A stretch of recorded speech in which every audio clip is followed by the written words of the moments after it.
5 เหตุผลค่ะในการเรียนต่อต่างประเทศนะคะในระดับมัธยมศึกษาค่ะแล้วก็มาเรียนรู้ว่าวิธีความเป็นอยู่ของนักเรียนเป็นยังไงบ้างนะคะแล้วก็วันนี้เราได้รับเกียรตินะคะจากคุณแอนดรูว์ เกรย์นะคะซึ่งเป็นผู้อำนวยการจัดการของ CETA เองค่ะแล้วก็อีกท่านเป็นใครคะคุณผิงเป็นคุณเอมิเลียฟิลส์ค่ะเป็น FIEC Founder แล้วก็เป็นหัวหน้าด้านของการปรึกษาให้คำแนะแนวค่ะจากโรงเรียน Alphington Grammar School ที่ประเทศออสเตรเลียค่ะผิงเชื่อว่าทางสปีกเกอร์ทั้งสองของเราได้มาสแตนบายแล้วก็พร้อมที่จะให้คำแนะนำแล้วก็พรีเซนต์หัวข้อนี้ค่ะกับทางผู้ปกครองและน้องๆเรียบร้อยแล้วค่ะ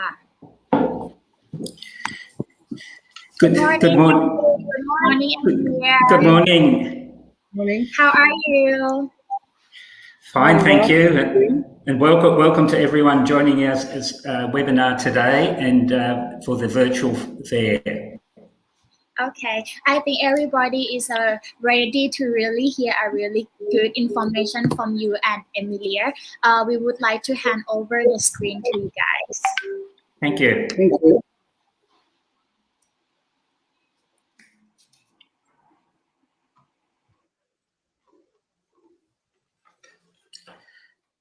Today's seminar topic is 15 reasons why overseas school study is better than local international and English language program schools. And today, Emilia and I will run through both from CETA's perspective as helping students and Emilia's perspective from specialist care person within schools.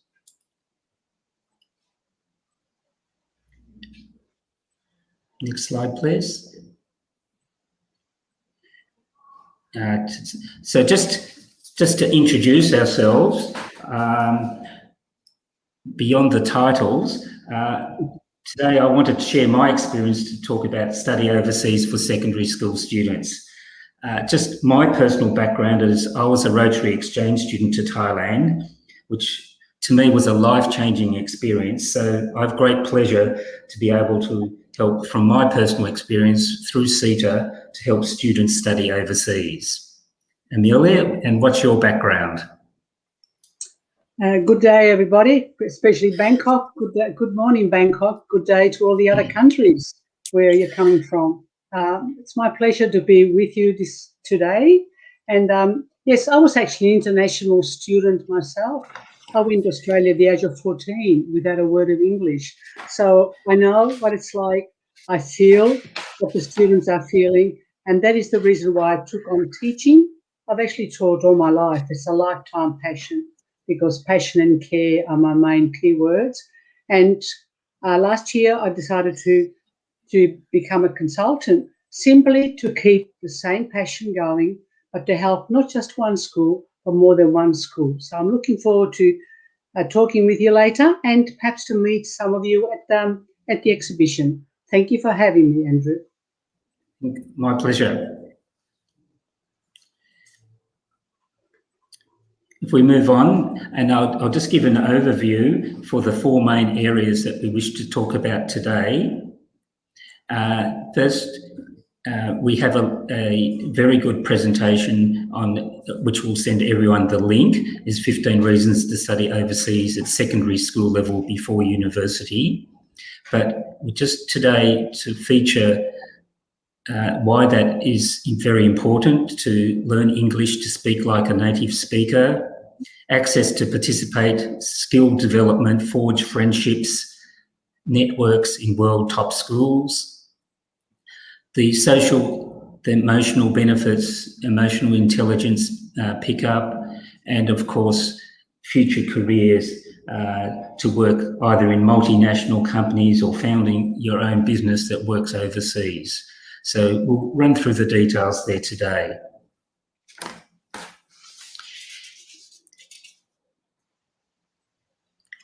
But just quickly, a little bit about CETA and why I'm and Emilia are talking to you today. CETA is a one-stop shop for all programs, short, long-term study, and above all, student support. So CETA has a successful record over 19 years, helping many families, students find the right school and be successful in their studies. But importantly, in today's changing world, it's what is important for families today. There's so many changes now today, so we can draw on our experience and our flexibility and quick thinking to be able to help everyone.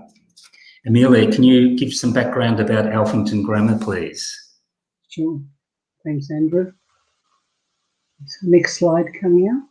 Yeah. Okay, as I mentioned before, I'm a consultant and representing Alphington Grammar today. And Alphington started in 1989, but the actual international program came to life fully about 5 to 6 years ago. And at the moment, even with COVID, we are very pleased to have 50 to 60 students, or we can take close to 100. I would not be talking about Alphington if I didn't see the main qualities that I see in a school. That's good service, academia, love and care, great teachers. We can talk about schools. They've got fantastic buildings. But I believe as a teacher and also an ex-principal, what makes a good school is the teachers and the people within the school. And that's where I'm very proud to represent Alphington for the well-being and the pastoral care, for the small classes and for the excellent results and university entrances, and most of all also for a personalised, loving approach to academia and to personal development so they can become really good global citizens. Thank you, Emilia. We'll move on. As I said, we have this information. We can send this to everyone in a link. It's excellent information. We also have it available in Thai as well as English.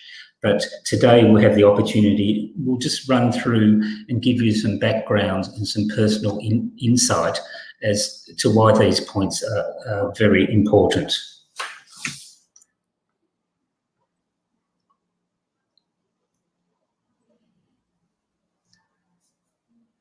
The first one, I'm breaking the 15 points into areas of immediate near future and the long-term future benefits.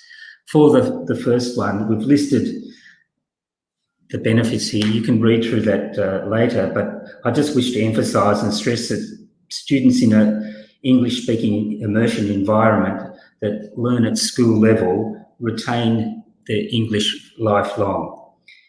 I can just give the example, a quick example is when I interview candidates for a job, I can easily pick those who have studied overseas at since secondary school level. Their English skills, their pronunciation, their diction, their expression, and their agility to think quickly and, importantly, persuade is just far more advanced than students who cram their English to study overseas at university level. And so it's having not only just a knowledge of English, it's being really skilled in English. And to do that, learning overseas at secondary school level is the best time for development and puts one way ahead of others who just go to study overseas at university level. Emilia, what's your experience in this area?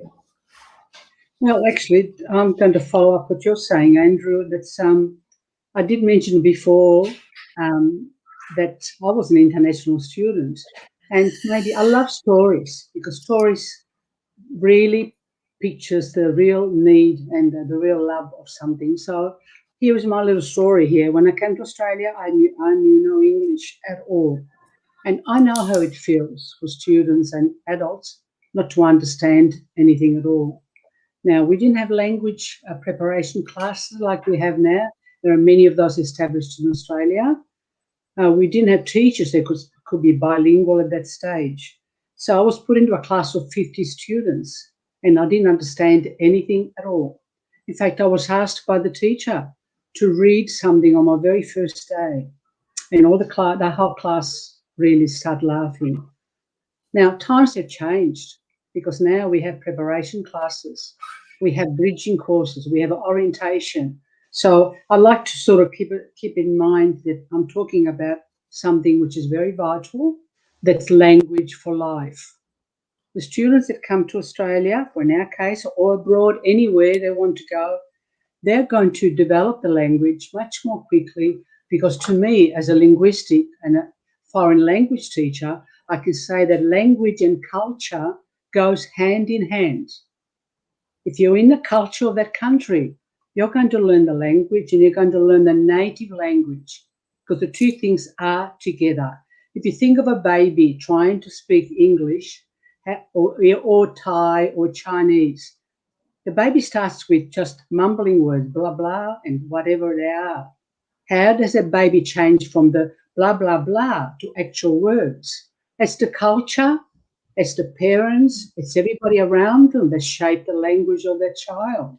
So that's how I was shaped, by watching and listening to the native speakers, by watching and listening at my 50 students in the class, by eating their food, by joining and celebrating their culture.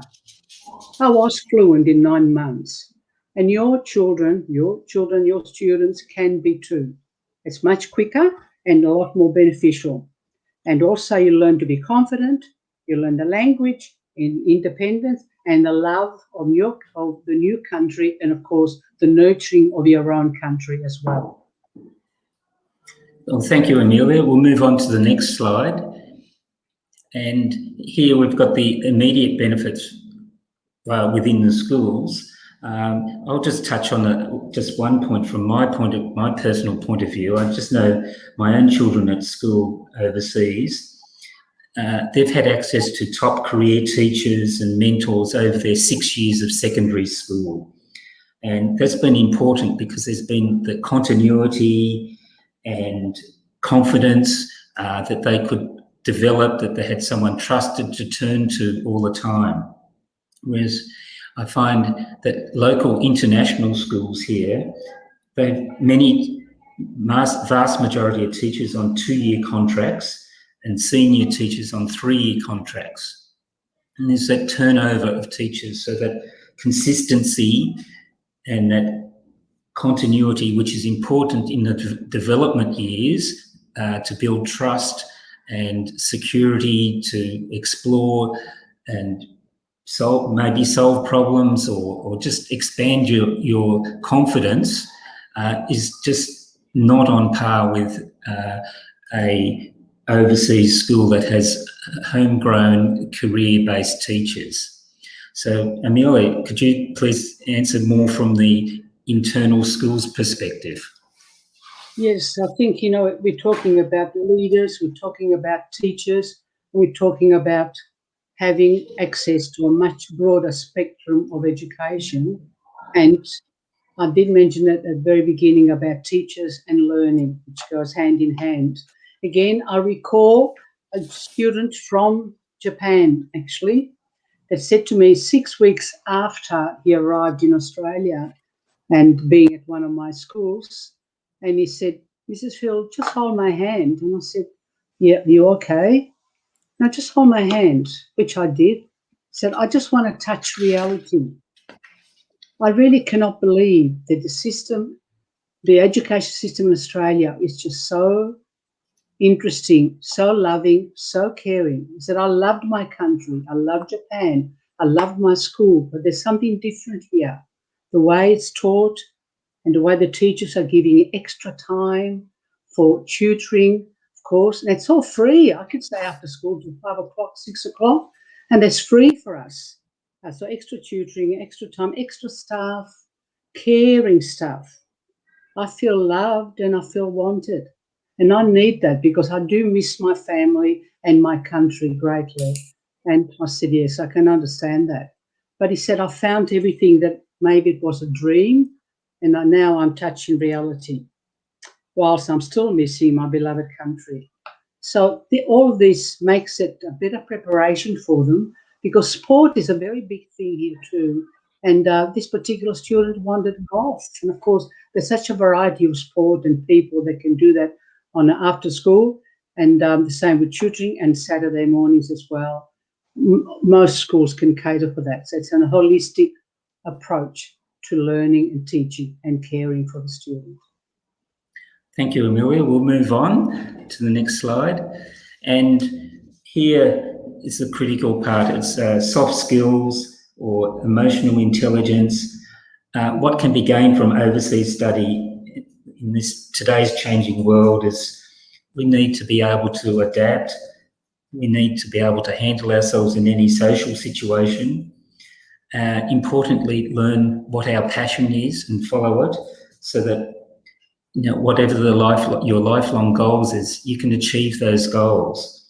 And I just, once again, Emilia, I love your idea of the stories. I'll just give the example of a Thai student, Tuss, who came to CETA a long time ago, went to Australia. It could have been any of the overseas countries that we have here represented today. But he was just a little shy boy who really, he couldn't tie his own shoelaces. And he went from Avalon College through to various top schools. He excelled in outdoor programs, academic, drama, leadership. And I'm proud to say that I just heard today he's just finishing his internship as a doctor, studying at University of New South Wales. But from that shy little boy, was an only child who was brave enough to go to another country, but he received all the support and the care and the development as he went through. And to where he is today is just amazing. And there's just so many thousands of other success stories for whichever level you're aiming for. Emilia, do you have anything to add? Oh, I think the medicine side is coming into it, because my little story is going to be, in fact, similar, but having the same points expressed that actually Andrew expressed. And that's a few years ago. Of course, we all go to doctors. I needed to go to doctors. I was very ill. So it's quite embarrassing, actually. So I went to this doctor and I thought he was really good. He was new to me. So I thought, okay. So you do the usual thing. It was very nice people skills. So we did the checkup and everything else. And at the end, he looked at me and said, "You don't know me, Mrs. Fields, do you?" I said, "Should I know you?" "Yes," because he was grown up. He looked different. This particular doctor was actually at one of the schools that I was involved with. He became a doctor. He came from Hong Kong. Similar things that Andrew has said. And so he became a very, very good doctor in Australia. And talking about world connection, independence, and around the world and the global thing, I think this particular person is a really good example. He didn't recognise me. He told me who he was. He was very efficient, came from Hong Kong, and he went back to Hong Kong because he wanted to go back home and practice in Hong Kong. He did that. But something else, though, that happened to this young man, he's still a successful doctor, but he's also one of the most successful actors in Hong Kong. So there's the example where good schools will bring the best out of all the talents of students, and certainly this boy enjoyed that. And he's also a very good speaker. I won't mention his name. He speaks to many alumnus, cocktails, and everywhere you can think of, but very friendly and really holistically taught. So the independence and the global recognition that the students can get is amazing. So common language and confidence were the main tasks there, and certainly this young man and Andrew's case, and of course I hope many of your children's case in the future can reach success through globalisation. So good luck with that. Thank you. And we'll move on to the last slide in this 15 points. And a very important one is to keep the end in mind. So the career opportunities. Perhaps I just add something through here is that in the future, up to 40% of one's career could be spent with working overseas or working with overseas companies. This doesn't mean that you have to migrate to a Western country and live there permanently, or it could be you just work there for a short time. Could be working with a multinational company, could be working with your own company. But I think for Asia and for the countries and students we have that are joining our fair today, in ASEAN, to move across ASEAN, English is the business language. And so it could be just working from home and travelling to Myanmar, Cambodia, Laos, South Korea, any of the Southeast Asian countries or South Asian countries. And it's once again comes back to not just having English at a basic level, but to be articulate, to have in-depth knowledge, to be able to be persuasive in English.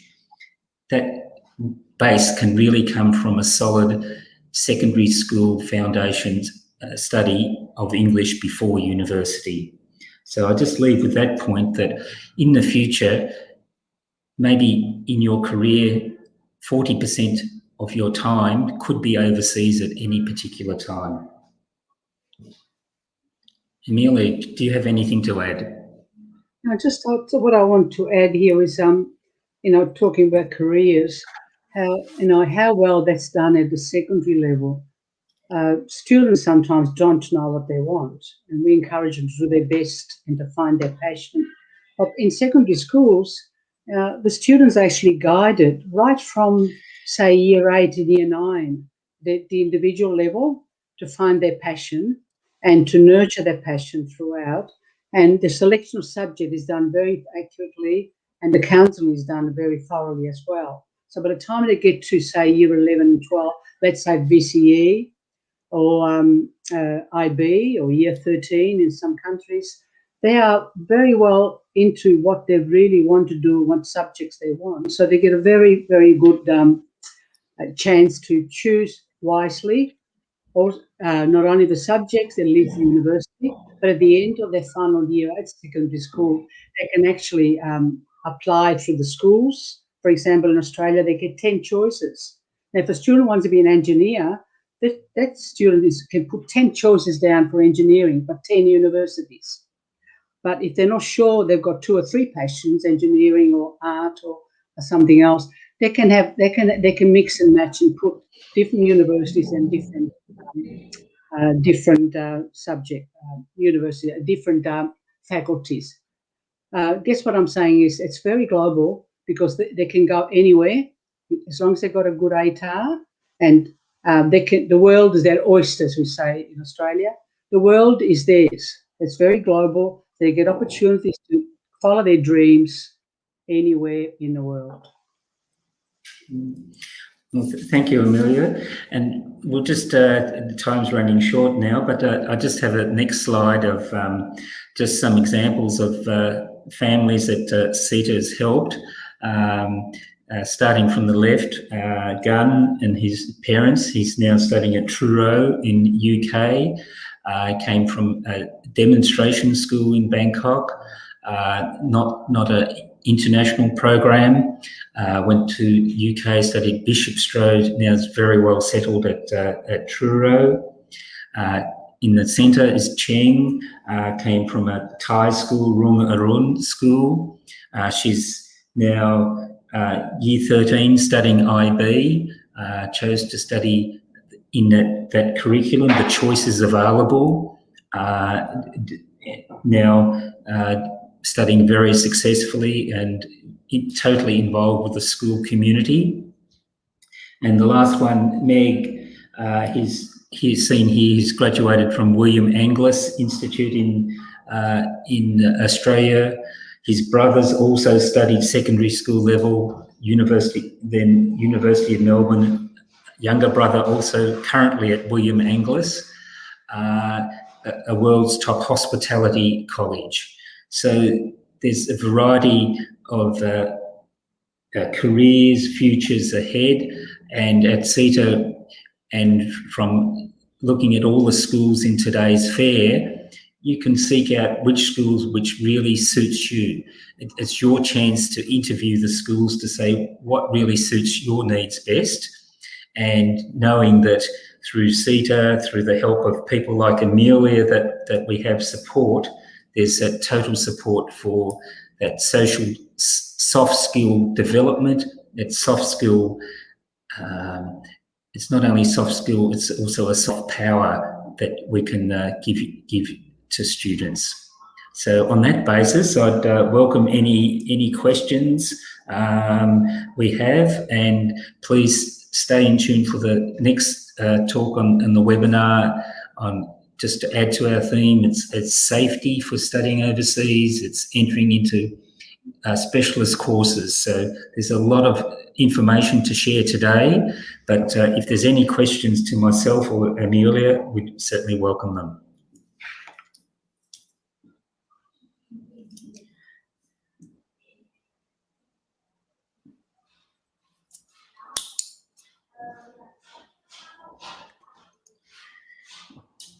Thank you, Andrew and Emilia, for such a useful information for our parents and students who are listening to us now. And I would like to thank you, Emilia, for attending our CETA Fair. สำหรับผู้ปกครองนะคะถ้าเกิดว่าใครมีคำถามค่ะสามารถพิมพ์คำถามค่ะเข้ามาที่Q&A นะคะด้านขวามือค่ะของท่านผู้ปกครองได้เลยค่ะโดยที่คำถามนี้จะถูก generate แล้วก็ผิงกับน้องพลอยอะค่ะจะเป็นคนถามคุณแอนดรูกับคุณแอมิเลียให้นะคะ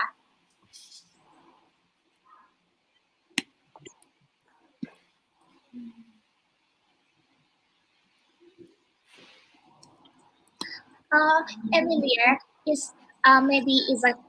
we have probably one question for you now from me. So through your experiences or of consultant and everything supporting the international students, how do you feel about the student improvement through their study abroad, like since the beginning, like how they grow up, when they move to study overseas, how can you see like the difference in the student improvement from the first day until the last day,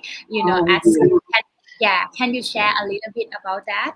Sure. And in fact, thanks for that. In fact, some of the stories that I shared with you were actually highlighting that. I think by the time the student has spent 3 or 4 or 5 years in Australia, we see a big change. We see a very versatile student. We see a multi-skilled student, well-adjusted, socially interactive, and one that's very close to my heart because I always try to nurture that, one that loves 2 countries.